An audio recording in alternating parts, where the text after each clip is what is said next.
Ang unang-una po ang inspirasyon ko sa buhay ang akin pong nanay at tatay dahil po sila din ang laging unang-unang sumusuporta po sa akin pagkanta. Nag-start po ako kumanta ay 6 years old, pero sumali po ako ng singing contest ay 12 years old na po ako. Since 2 years old po ako, may nag-alaga po sa akin. Siya po ay tinawag kong Tito Romy, pamula po pagkabata ko. Sa kanya rin po ako natuto kumanta.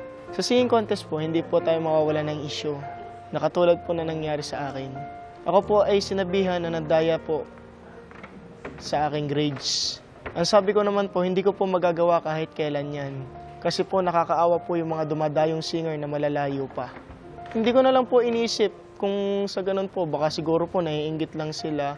Ang dala-dala ko po sa laban na to ay isang malaking confidence. Big confidence dahil kami pong mga Batanggenyo, may matibay na loob. Hi! Ako po si Ronnie po si Mendoza, 17 years old from Batangas City.